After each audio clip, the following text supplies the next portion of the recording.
With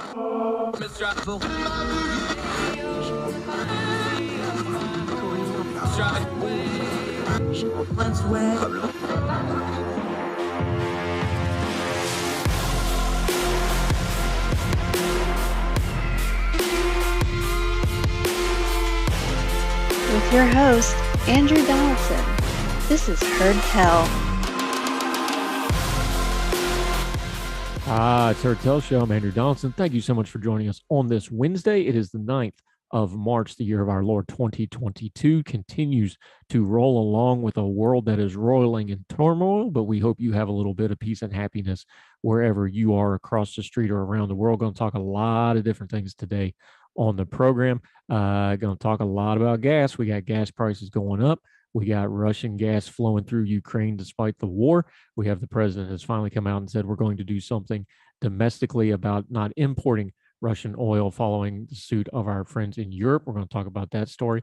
Also, just because one world bad actor is doing something bad doesn't mean everybody else takes a vacation. A story about China. Once again, cybersecurity hacking into state governments. We know about the old OPM hack of years ago. They've done this for years. They're continuing doing it. And just because we're busy with Ukraine doesn't mean they're not probing us for weaknesses. We'll talk a little bit about China a little bit later on.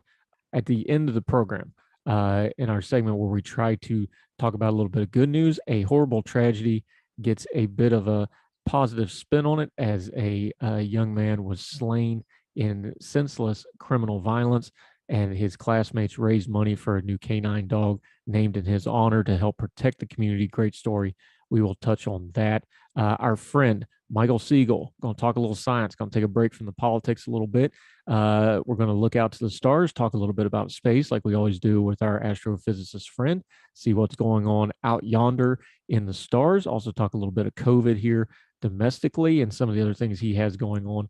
Love talking to Michael Siegel, one of the smartest men in the universe, and he will grace us with his presence on Heard Tell today. But first, let's talk a little domestic policy.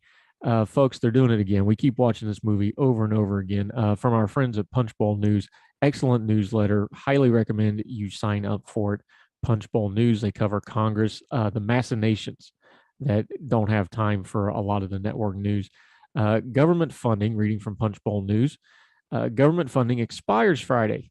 Hey, remember that? You know, continuing resolution to kick the can down the road, emergency funding, all that fun stuff. As in 3 days from now, 2 days now, if you're listening to this on Wednesday, and we still haven't seen the $1.5 trillion omnibus bill designed to keep the federal agencies open through the end of the year. Yes, folks, you read that right. They're going to pass a $1.5 trillion bill that they don't have all the way written yet, but it's going to be passed by Friday because reasons. More responsible government. The bill is likely to be thousands of pages long, reading from Punchbowl News here, and it will impact every facet of the federal government. It needs to get a vote in the next few days, yet top lawmakers and leaderships are still haggling. Now, we expect it to be released no later than Wednesday, but the timing is still unclear. Members will likely have roughly a day and probably less to review it before it's voted on. Again, 1,000-page plus bill, 1.5 trillion. They're not going to even read it. They're going to write it. They're going to vote on it. And they're going to put it into law. We are a deeply unserious people. The House Rule Committee will likely meet sometime Tuesday night, Wednesday. This is, of course, Wednesday now. The panel will also likely to consider a separate bill on the new Russian sanctions. Also, they're going to take up a bill for Ukrainian aid, which everybody agrees we need to do, but that's a separate matter. No one is sure what the legislation will look like either. If somehow the House doesn't get this bill out, it would throw the entire week and the next few months in Congress into flux. What are the outstanding issues? House and Senate appropriators are still trying to find a way to offset for billions of dollars in new COVID relief funding requested by the White House. The administration wanted $22 billion in new COVID relief money, but Republicans have rejected that without an accounting for the trillions of dollars in COVID funding already approved. Congress is likely to greenlight around $15 billion. We have covered on this program that they dumped so much money into these COVID programs. They can't even figure out where a lot of it went. States had to use it as usually lose money. It's a freaking mess. But the story is, as always, we are once again legislating by emergency. We are waiting till the last minute, and we're going to do an omnibus bill. An omnibus basically means they're going to take a bill that they have to do, in this case, funding for the government, And they're going to slide all kinds of stuff that otherwise wouldn't get passed and or they wanted to vote on in the back end of it. And we probably won't find out what most of this is until the last minute. And they're going to vote on it without any of them having read it. This is not how a serious government operates. This is not how a serious people tolerates their government operating. And yet here we are again, $1.5 trillion bill. Got to be done by Friday. Going to get done by Friday because they don't want to shut down the government. They're going to write it. They're going to pass it. And they're not going to read the thing. It's all going to be written by staffers and by the lobbyists and by whoever has the powers that be at the time. There'll be lots of good stuff in it that is important because they always put that in the front end. But the stuff that they normally could not pass, that we would normally haggle out, that a deeply divided Congress and Senate would have trouble passing, will get slid into the back end. And we'll find out about it later. There'll be ridiculous things. So keep your bearing. We'll try to read through it when it actually comes out. But the lesson is we just keep watching this movie over and over again, and we keep tolerating this from our government. They're going to legislate by emergency. They're going to legislate by fiat, by basically waiting, putting a gun to the American people's head or the legislative calendar against people's head in this case. And they're going to pull the trigger and pass another $1.5 trillion like it's nothing. We get the government we deserve, folks. And as long as we tolerate them doing things like this without budgeting properly, without good order in our Congress and Senate, this is going to continue because they'll take the path of least resistance. And omnibus bills and legislating by crisis is the path of least resistance. It's also the path to ruin because we will never have a good government, an accountable government, by taking that path of least resistance. But we probably won't hear a peep about it because people are busy with other things. Shame on us. More Heard Tell right after this. Now let me see you go off like a bomb.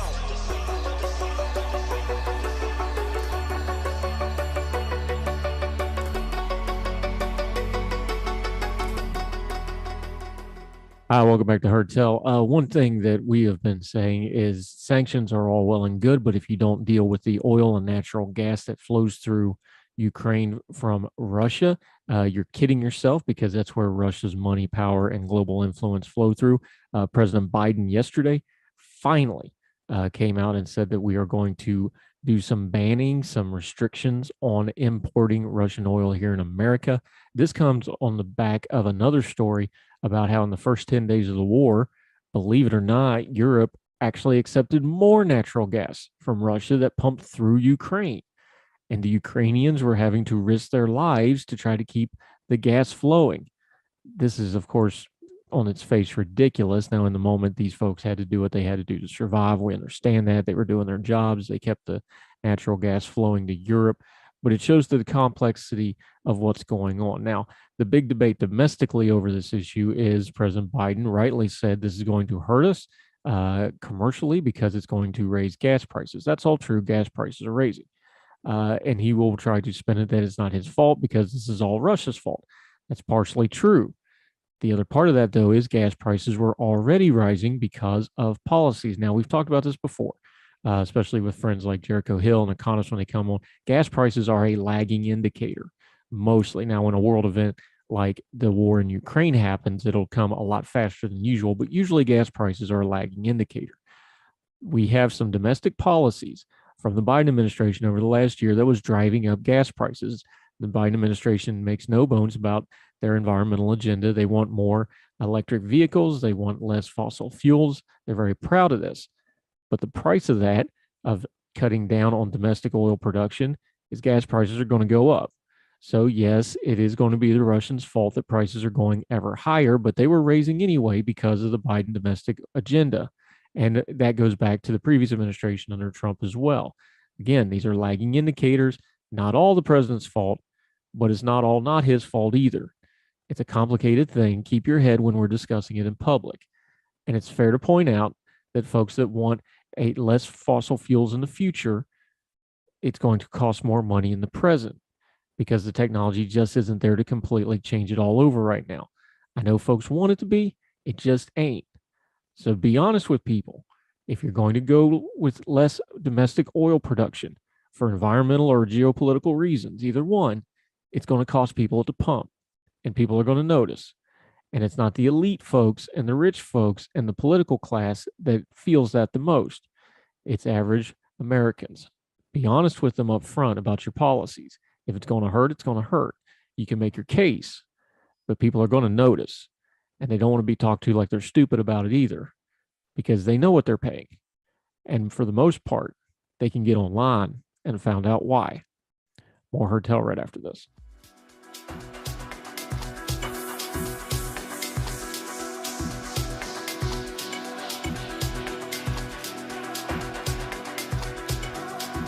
Welcome back to Heard Tell. Been a minute, but he's back. The most frequent guest on the Heard Tell program, Michael Siegel. That's Dr. Michael Siegel to you. Bon vivant of the universe, gazer of the stars, writer of all things COVID for ordinary-times.com, and maker of viral videos. How are you, sir? I'm not bad. How are you doing? We're doing good. Let's start right there with what's right over your shoulder there. That is a big chunk of moon stuff. I'm assuming we're going to call that an asteroid, perhaps. Am I using the right terminology here? This is correct. This is a graphic artist concept of the DART mission, the Double Asteroid Redirection Test. And what this is going to do is it's going to rendezvous with two asteroids orbiting each other and literally crash into one and see how we can redirect it. And the idea is to test the technology we would use to redirect asteroid if it were coming towards us and potentially having an impact. And this just got in the news recently. There was an asteroid discovered in January, about 70 meters in size, so a Tunguska-sized asteroid that initially was projected to hit the Earth in July of 2023. But now we have a little bit more data and it looks like it's going to miss us. So rather topical for what's going on in the world of astronomy right now. Now, we know we consistently have in the news these near-miss asteroids who keep teasing us but never seem to deliver. As we know from the highly scientific documentary Armageddon, the only way to solve these things is to send oil drillers and Bruce Willis into space and blow them up with a nuclear warhead that magically didn't have to be programmed. But that kind of stuff isn't really I'm teasing you because I know how much you hate the Armageddon movie, and I love it so much because Michael Bay is the great filmmaker of our time. But now that we've trolled that out, why do we keep discussing this? I know it gets pressed because everybody's like, oh, an asteroid's coming towards us. They always miss because you guys actually pretty much know years in advance that they're going to miss, and pretty much by how much and that sort of thing. What do you think the fascination is with this? Is it just the end of time's existence stuff, or what is it? It's fairly dramatic, and if we did discover an asteroid were on its way to hit the Earth, that would be a fairly large news development. The British press in particular seems to really like to focus on these. You know, this asteroid is passing us in our orbit. Well, asteroids pass us in our orbit all the time. That's not news. But really, in the last 25 years, NASA has put in a tremendous amount of effort to identify near-Earth asteroids, ones that cross our orbit, and to start developing the technology if we needed to deflect one to basically prevent the, at best, a massive catastrophe, and at worst, the end of human civilization if you had a really big one. So I think that's the fascination, that this is one of those Armageddon scenarios that is not scientifically unrealistic. Asteroids have hit the Earth. Asteroids have done enormous damage, and it is thankfully one that we can probably do something about. One of the things I find fascinating when I read your stuff about, astrophysics and astronomy is we are so stinking small in the universe. Like we're nothing. We're sand on the beach when it comes to the greater universe, right? But at the same time, there really is some stuff we can do here. We can explore, we've got Voyager out past the solar system now. We got the mission you just talked about. We're going to crash into an asteroid on purpose. That's pretty cool. This is pretty cool stuff for the species. But I don't know that, did the space race, did we just get spoiled? Are we just not paying attention? Because this seems like we've really accomplished some things here as the human race, and we just almost seem like we're bored with it. I guess, and it's one of those things where today's wonder is tomorrow's standard. You think about the things we deal with every day. We get on a plane and we complain because it's late. And 100 years ago, people said, oh my God, you're flying through the air. And so these things that are amazing one day become routine the next day. And the Apollo mission, they talked about this a lot, how everyone paid attention to Apollo 11 when it landed on the moon. And by Apollo 13, they couldn't even get primetime TV because it was old hat. So And in some ways that's good. Space has become part of our lives. It's become something that we're kind of used to and so forth. But you do sort of wish that people would experience that wonder that we had the first time we did things and the second time we did things. Yeah, speaking of technology that we take for granted, just the fact that we can put satellites in orbit, and now we've talked to you before about Elon Musk and the Starlink system, where he's putting thousands and thousands of satellites in orbit, which is a bone of contention. We'll talk about some other time because it's in a lower orbit and it's in the way of other things we're trying to do. But that hit the news recently because they sent a bunch of Starlinks to Ukraine. We understand the war's going on. We've been covering it extensively. Is technology like Starlink, like, private satellite networks, for lack of a better way of explaining it, into a crisis zone to keep the internet going? How does that development fall for you? Because this is well within your bailiwick of, the stars and the astrophysics stuff. Do you see this as a solution to a problem that we could actually do things like the Starlink into an active shooting war zone? Well, I think in this particular case, it is very important. I mean, in the old Soviet Union, they strongly believed that they could run people like they were blast furnaces, basically, that you could take a child from its mother at 2 months, get them in the education system, control all this, have the state control all the schools, have the state control all the media, and control what they thought, and make them perfect automatons for the state. And let's remember, Putin's an old Soviet guy, so he believes this. And that didn't work. Human mind is too flabby and vague for that to work. And Putin is still in that mode of thinking that he can control events through propaganda, through information. And you talked about this with John McCumber on the previous show about the information war and so forth and propaganda. We've sort of overblown their capabilities, because Russia we said Russia influenced the 2016 election. That's why Trump got elected, even though there were much larger issues than that. Or Russia influenced Brexit. And that's why Brexit happened, even though there were much larger issues at stake. And I think that the media noise on that sort of thing has blown up his capabilities. And we've seen those capabilities of controlling the narrative, of controlling the propaganda exposed by the fact that the Ukrainians can counter him with an ordinary citizen with a cell phone. And that's got a stick in his craw that he can't control the flow of information. So anything we can do to keep the flow of information free, to keep that information flowing out of Ukraine so that he can't cut them off, he can't isolate it, he can't control the narrative, is good. Now, I have mixed feelings on Starlink, as you know, because those satellites are low. There's a lot of them. They interfere with astronomy and so forth. There's a danger of space debris and so forth. But having that system where the satellites are so numerous, even if he wanted to, he couldn't destroy them all. And so that does, in this particular case, have that use of keeping the inflow of information free, of allowing even small people with limited resources to counter his multi-billion ruble information operation to the point where Ukraine's controlling the narrative. And let's put those two things together. Talking to Michael Siegel, our scientist friend, let's put those two things together, because one thing that I'm a history guy first and foremost in my heart when I try to study current events, because I think that's the best guide we have going forward. It's not perfect, but it's the guardrails to keep things in between. This is one of those things where I don't know that people put the two things together, that all this technological explosion, how much of this technology came out of space exploration and the space program. And that, like, they joke about things like microwave coming out of the space race that just changed the world. But this sort of stuff, Starlink, cellular phones came out of late World War II. People probably don't realize that that's where that came from. This stuff all happens in a sequence. And our space exploration programs and that's kind of been the bleeding edge of science in a lot of ways. That's led to a lot of this, hasn't it? Yeah, absolutely. One of the things I tell students is that, when you take an astronomy course or a chemistry course or a biology course or an engineering course, these are not separate buildings. They're all different wings of the same building. And the things you learn in one discipline can inform the things that we learn in other disciplines. Engineering has advanced a lot from astronomy and chemistry and so forth. These all interact.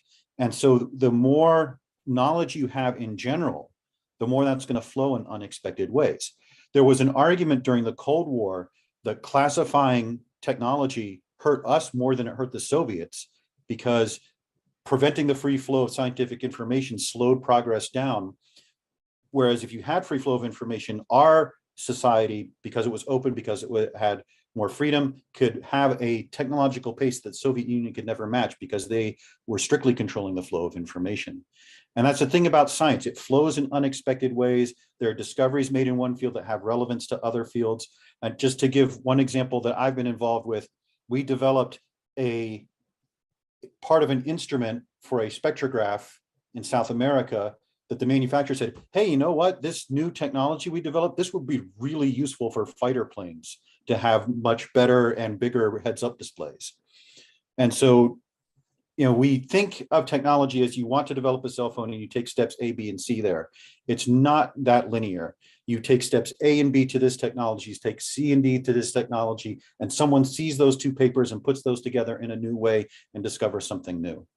And while we're talking about the Russians, talking to Michael Siegel, there was a lot of complaining over the last, since the end of the shuttle program, that we were way too reliant on Russia's space program instead of building up our own. Now that's changed some because we have SpaceX and other things. NASA's moribund Artemis program, which is kind of a cluster, but they are at least doing something now with Constellation and that sort of stuff. They have threatened, the Russian Space Agency has basically threatened that there's going to be no more free rides with them because of the war and the reparations that we're trying to get back from them because of the war of aggression. Is this going to be kind of a wake-up call of, all right, maybe we shouldn't be in the space business with the Russians, especially with their current leadership, even though we've been relying on them in the past, where it's like, okay, we know they're not great people, but we can do space with them. Is that calculation changed now? I think NASA and the space agencies are trying to keep this as far from the war as possible to try to maintain the spirit of cooperation in space. But certainly developing SpaceX, developing Artemis, that's going to give us capabilities where we don't depend on another country for this. And, that's always been a possibility that some political issue would come up and Russia could cut off our access to space.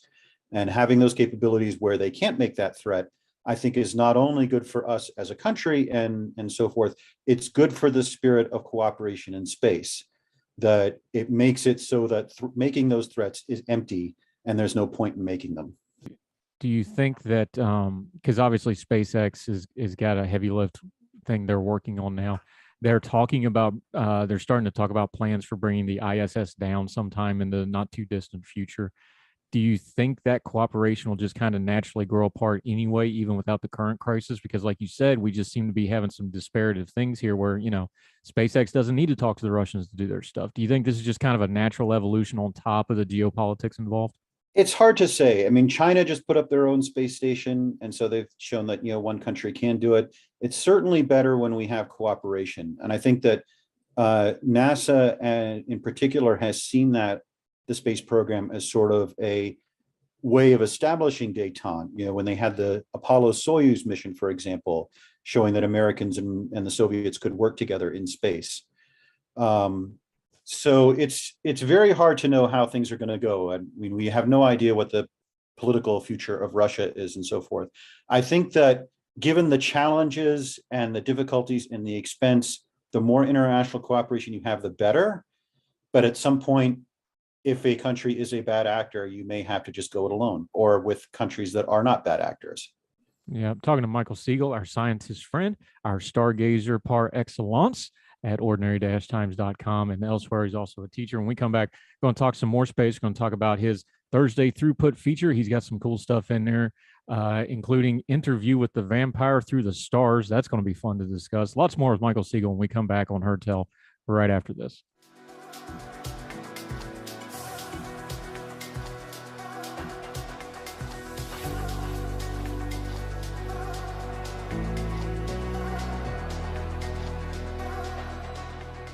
Welcome back to Heard Tell. We're talking to our friend, Dr. Michael Siegel.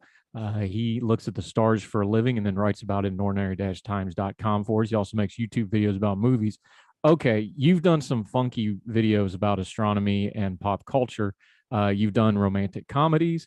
You've done Don't Look Up. You've done historical dramas. Interview with the Vampire. Now, you're going to have to help me with this one a little bit. Of course, the Anne Rice book everybody knows about. Tom Cruise playing a vampire, which some people would argue was Tom Cruise being typecast, but we could get into that at some other time. But what in the world does Interview with the Vampire have to do with astronomy? Well, you'll have to watch the video, but there is one scene in the movie that has some bad astronomy in it, that has a factual error. And I was just thinking about it the other day, and I was like, oh, this would make a nice little video.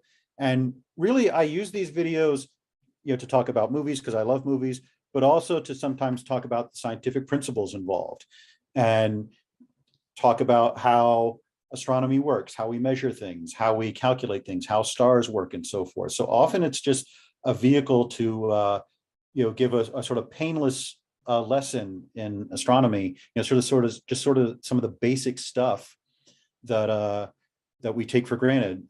Just a little hint to your audience in this case, it's why you can't buy coconuts and other tropical fruits in Paris. Does it have anything to do with the French smoking underhanded? No. Okay, just checking. You make an interesting point though, because we think of astronomy as kind of a specialized study, and it is. It's very intricate. Astrophysics even more so, because you're looking out past our planet and all that sort of thing.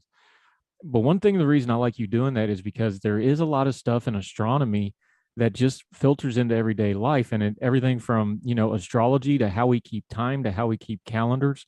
Some of the earliest science we have recorded human history is people looking at the stars and trying to figure out why in the world the sun moves like that. It's just kind of ingrained into human existence, isn't it? Yeah, I mean, just the days of the week are named after the five planets and the sun and the moon, the five classical planets. It's a little more obvious if you speak a Romance language where the names are similar, but that's where it comes from. The months of the year were originally designed around the lunar calendar, the phases of the moon. The year is designed around the sun moving around the earth. These are things that we sort of take for granted. Astronomy was the most practical science when it was invented. It was a way to tell time. It was a way to know seasons. It was a way to know when to harvest your crops. It was a way to navigate and find your way over the surface of the globe. It's only in relatively modern times that it's become this sort of esoteric thing dealing with distant galaxies and so forth. But ultimately, it's sort of ingrained into our culture and into the rhythms of life that we experience every day.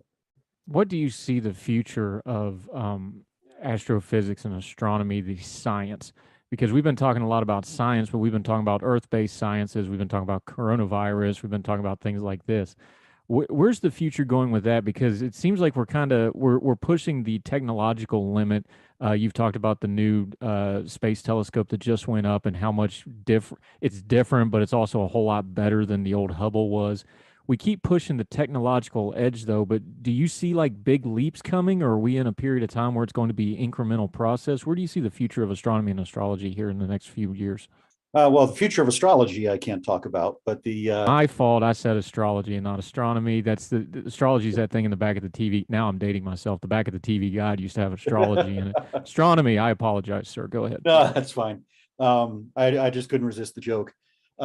Astronomy, the thing is, every time we think we're to a point of incremental change where we've solved most of the mysteries, we discover that we don't know. We discover something new that revolutionizes things. One of the things I tell my class is the history of astronomy is a 6,000-year history of the universe telling us we don't know half as much as we think we do. When I was a graduate student, we thought we had this cosmology thing, the shape and structure and content of the universe sorted. And then we discovered dark energy, and we still don't know what dark energy is, even though it dominates the universe. We used to think that the solar system that we have was a model for what solar systems would be like. And then we discovered that they have infinite variety and so forth. So science has a way of telling you, oh, I think we've got it all figured out. We're just tidying up around the edges. And then you just drop off a cliff because there was something that you hadn't considered. There is right now a growing tension in our cosmological models, our models of how the universe as a whole, that may reveal a whole new branch of physics. We don't know yet, or it may just be observational error. We're still arguing about that and figuring that out.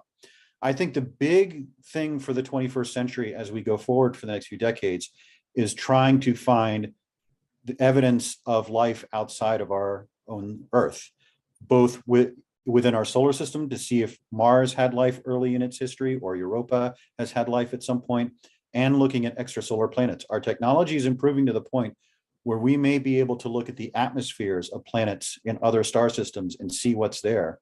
and get a read on how common life may be in the universe. This was a question that if you'd said we had a solution 30 years ago, people would have laughed at you. I don't think anyone's laughing anymore. They think that this is something that is within our reach within the next few decades. Now let's define that though, because I read you and I actually try to get into the scientific side of this so I can keep up with you and not be a total idiot on it. When we're talking about defining life though, when I say life in the universe, everybody starts thinking, some humanoid type of alien species. But scientifically, y'all are looking at building blocks of life. You're looking at simple bacteria. You're looking at simple cell structures. You're looking for foundations of water particles. This is kind of the stuff you're actually looking for. And there's a high probability that you can find it out there. That's why you're so hopeful of it. It's not we're going to find little green men. It's we're going to find trace evidence. Is that a good way to term it, maybe, of this stuff? It's more than that. It's that if we were to find that, say, Mars early in its history had the beginnings of life, and then it died out. If we were to find that, for example, there were lots of planets in the universe that had atmospheres that were conducive to life, that would make first of all, indicate we weren't alone, but also make the possibility of little green men more possible. There are 200 billion stars in our galaxy.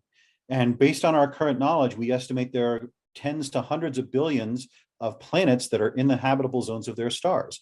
Getting a handle on how many of those planets are actually habitable, getting a handle on how many may actually host life, gives us the information we need to know how likely or unlikely it is that we are alone in the universe. Is it just the basic theory though that like almost somewhere in the universe there's always going to be those basic building blocks, or is there specific places you're looking? You're talking about those zones of habitability. Is it one of those things where, well, maybe we need to redefine what we call basis of life for the outside of that zone, or is it just in that zone? Mainly what we're looking for are things in that zone, since that's where we know life can occur, what we call the Goldilocks zone, the area around a star where the temperature of the planet would be conducive to having liquid water. But certainly at some point we will have to expand our definition. We found that even life on Earth can exist in fairly extreme environments, at the bottoms of ocean vents and very acidic water that we ourselves could not live in. And so we are certainly going to be looking to expand that definition as we go forward. But right now we try to look for life that's similar to us because that's the easiest to identify. So once again, we're coming back to, like you talked with the dark matter though, is so much as science is trying to figure out what we don't know about what we don't know, isn't it? Yep. There's stuff you know you don't know, and there's stuff you don't know. And the stuff you don't know tends to be much larger. Speaking of things we do and don't know, you've been doing all the COVID work for us at ordinary-times.com, talking to Michael Siegel. We're 2 years into this thing. Where do we go from here? We just had a Super Bowl where nobody was masked. Everybody took their vaccine and they had a wonderful time. We just had a State of the Union with all the leadership of the country, unmasked, vaccinated, tested, with a few notable exceptions that wanted to get social media attention for not getting their 30-second swab. Where are we going? Because now they want another $30 billion to inject into COVID stuff. I think the mask discussion's pretty much over. Schools have listed it for at least the time being. I think just the population's done with it. What's the next step from where you're sitting? Because you've actually done the science on this stuff, not just the thrown around term science. You actually read it. You've been pretty measured on this thing. Where do you think we stand at it as of, the beginning of March here in 2022? I think we are at a point where we're accepting that COVID's going to be around. And so the latest indication is that 3 shots of the vaccine or 2 shots and a COVID infection provide long-term protection, maybe for years. And so that plus maybe a booster every year means that most people will have pretty significant resistance. And at that point, you start asking, what are the trade-offs? Is masking, is social distancing worth it in terms of the prevention of death and suffering? And I think we've gotten to the point where we're saying, no, it's not worth that. But I think going forward, we need to be better prepared for if a variant comes back. For other diseases, there are other COVID variants out there. There are other coronaviruses out there. There's Ebola out there and so forth. And so I think while there are criticisms I could make of the Biden administration's response, I think what was articulated in the State of the Union of kind of looking forward and having more testing, especially genomic tracing, so we can detect new variants early, and keep track of what's going on with COVID, so we know if it's getting deadlier, if it's getting less deadly, how fast it's spreading, what the risk assessment is. I think that's the way to go to move forward. And there's always, people say, well, they're thinking about the politics. Well, there's always a political calculation in pandemic response. If we were not going to do what China did, where we welded people into their rooms. That's just not going to happen in a country like the United States. So already there's a political calculus there. There's always that political calculus of what the country will put up with, how much damage you're doing to the economy, what trade-offs you're willing to make in terms of the negative effects of your prevention measures versus how many diseases and deaths you're preventing. With so many people vaccinated, with the dominant variant being less deadly, with now emerging from cold and flu season where people can go outside and be less exposed, I think that they are making the calculation that, okay, now's time to ease off, take it easy, take a breath, look back, see what we did right, what we did wrong, and plan for the future. And just to put a bow on this with our friend, Dr. Michael Siegel, we always appreciate him being on Heard Tell. That's why he's been on more than any other living human being, not just because he's one of the smartest men in the galaxy. To put a bow on the COVID conversation for right now, though, is you are on the academic side of the house. You know how to read all them academic papers that everybody else throws around online without actually reading. Just for the common person, the common man, do you see on the academic side of this and the government research side of this, have they learned any lessons? Have they changed anything meaningful, do you think, for the next time? I think that we have learned some lessons. Probably the biggest lesson we've learned is that we need much better monitoring of what's going on, much better tracking, not just of infections, but of variants, so that we can keep track of them, know when they're going on, know what we need to do. We need a much more proportional response so that we know, all right, these are the rules when there's a lot of infections, these are the rules when there's not as many infections, and so forth. And it's hard to know what COVID's going to do. You can't predict mutations or variants or what's going to happen. But I think, there have been a lot of people, and these are the people I generally listen to, who have looked back and said, all right, here's what we got wrong. Here's the lessons we've learned. Here's what we need to do for the future.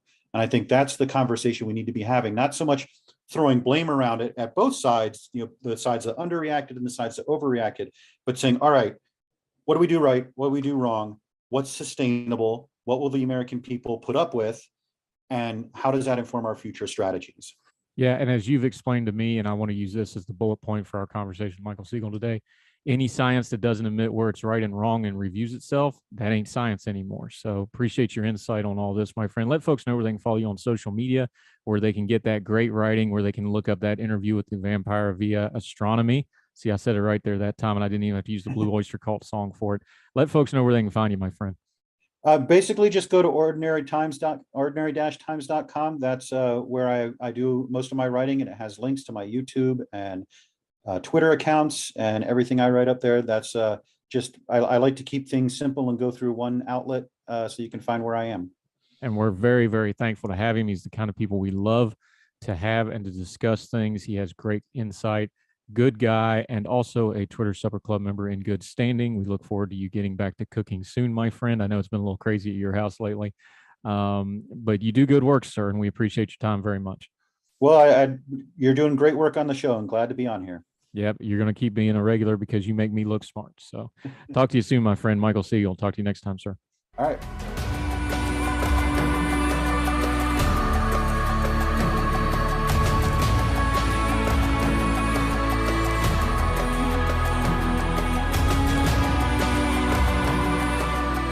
Welcome back to Heard Tell. We've been focusing on Russia and Ukraine and the ridiculous global catastrophe that is unfolding in Ukraine because of Russia's war of aggression.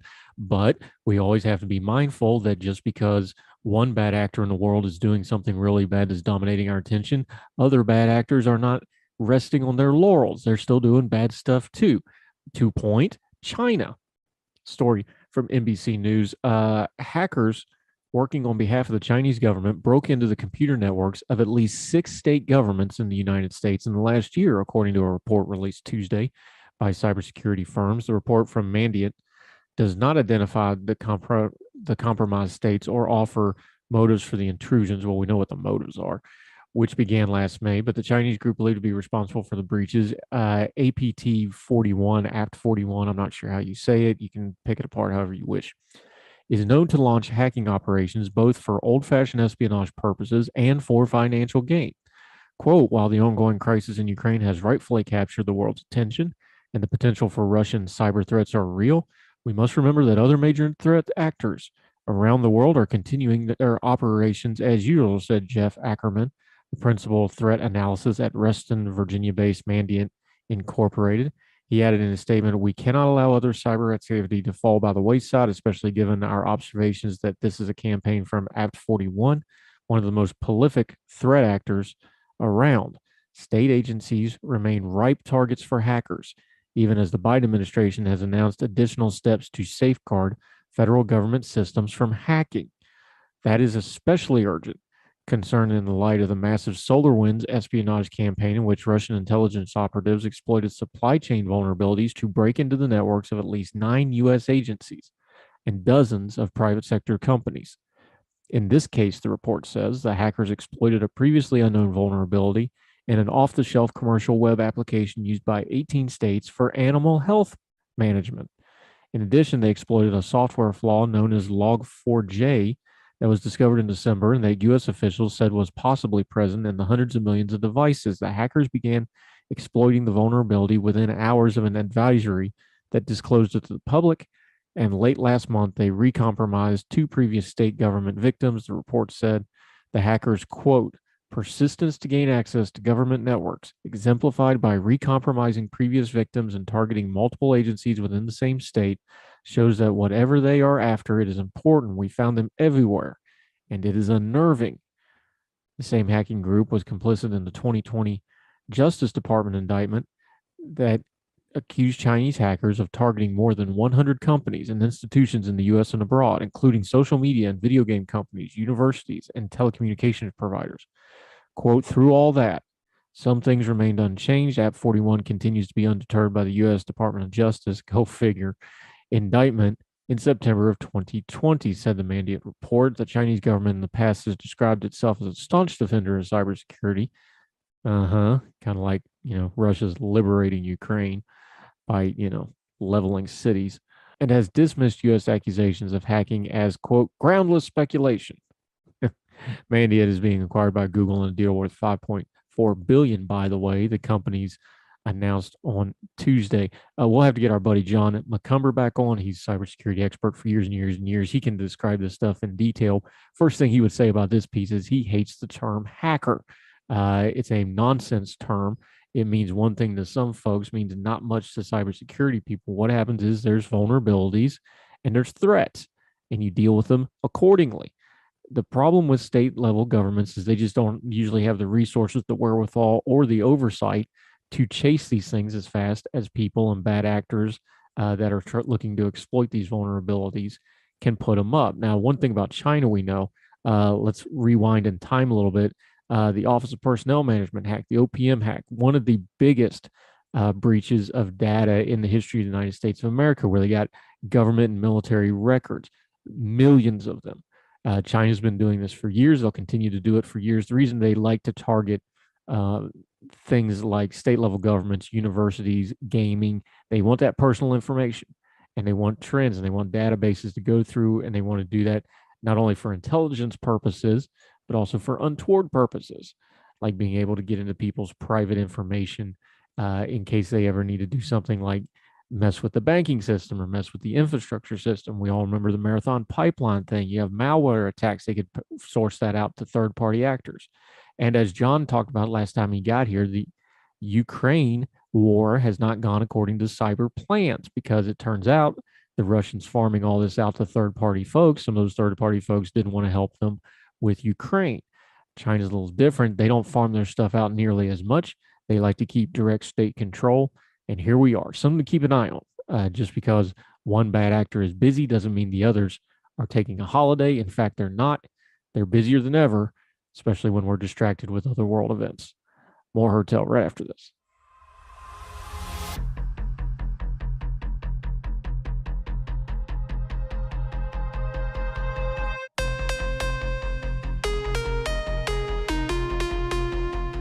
Welcome back to Hertel. You know, we always try to end on something that gives you a little bit of hope. This is a little melancholy, but it's bright spot in how people react to things. This is from the FresnoBee.com. A new canine officer for the Fresno Police Department now carries the name Nick in honor of a 17-year-old killed in a senseless 2018 shooting, police said Tuesday. And this is a little sad, but how we got here gives you a little bit of hope for folks. And Nicholas Calls, a San Joaquin Memorial student, was shot outside a home in the Fig Garden neighborhood on June 24, 2018. Investigators said a bullet struck Calls in the head, and he died 4 days later in the hospital. The violence rocked the neighborhood. His killer, 25-year-old Joseph Antonio Espinoza, was found guilty of the slaying last November. In the pursuit of Espinoza in 2018, officers used a canine to find him hiding, according to police. So to honor Calls, classmates Bailey Feeney raised $28,000 and donated to the canine unit in March of 2020, according to police. It takes some time to formally train a new canine, and its handler, police noted. They announced on Tuesday that a canine named Nick is officially part of the force with handler Matt Vincent, according to a Facebook post. Nick is a 3-year-old Belgian Malinois. The life and name of Nick Calls will now forever be part of the FPD's canine unit, the post said. So this classmate went out, raised all the money for this dog, donated it. They trained the dog up, and now it'll police the community and hopefully prevent a repeat of what happened to Calls. What a great story. Good way to, we talk a lot about policing and responsible policing and the things that go along with that. Country's tore itself up over it a couple of years ago. So it's nice to see a note where somebody in the community got some senseless violence and spun it for a good thing. Stories. That'll do it for Hertel today. Thank you so much. The views and on YouTube and the listens and downloads on the podcasting platforms are just going through the roof. We've had over 1,000 just in the last few days. We're well over 10,000, pushing 11,000 sometime today on this program. That's just mind-boggling for folks that started out with just a dozen or so folks on the first few programs. So thank you so very much for watching on YouTube or any of the podcasting platforms.